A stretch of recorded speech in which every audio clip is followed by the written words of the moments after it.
A quick trip down memory lane, shall we, when Palestinian citizens celebrated the most heinous terror attack in American history, 9/11.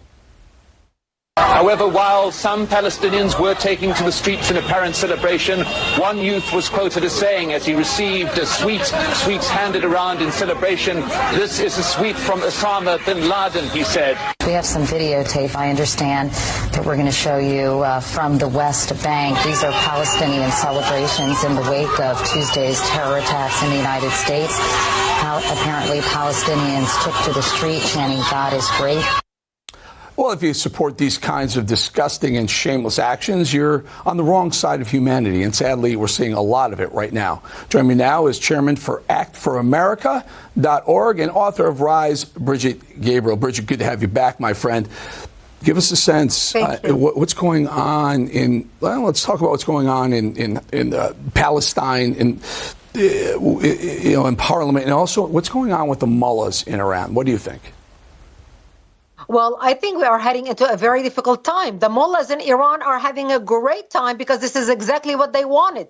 They wanted to drag Israel into war and America into war. And as a result, we have two warships right now sitting on the Mediterranean. Israel's going to have two fronts, one from Hezbollah in Lebanon on the northern part of Israel, and one on the south from Gaza, which are both financed and controlled by the Iranians. It is Iran who met with Hezbollah and Hamas in Beirut 6 months ago to plot this terrorist attack that they attacked Israel. The concerning part is that while Hamas is organized and while Hamas is something that obviously Israel needs to reckon with, which we learned in October, Hezbollah in southern Lebanon is the most dangerous army because it has infrastructure, it has leadership, it has organization, it has weapons, 150,000 missiles located in South Lebanon. It's got a long history with Iran. Hezbollah does as well, being financed and trained by Iranians.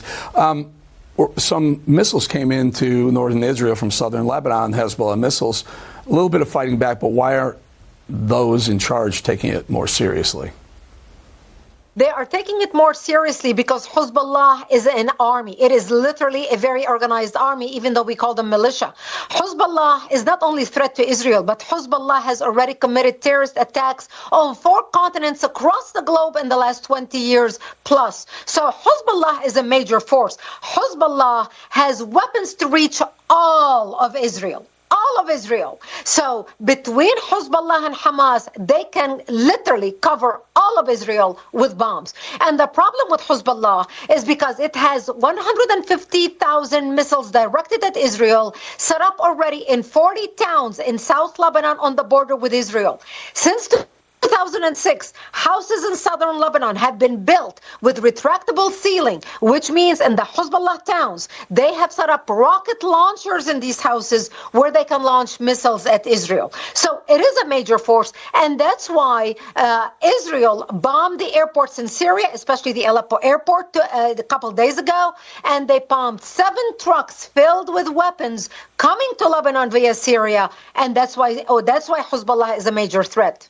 Gotta leave it right here, Brigitte. But it's called the Ring of Fire for a reason. Look at what Israel is dealing with. They're dealing with Lebanon, Hezbollah. They're dealing with Palestinians on the Gaza Strip. They're getting it from all sides. We really need to support them. Brigitte Gabriel, thank you so much for your time. Thank you. Okay, folks.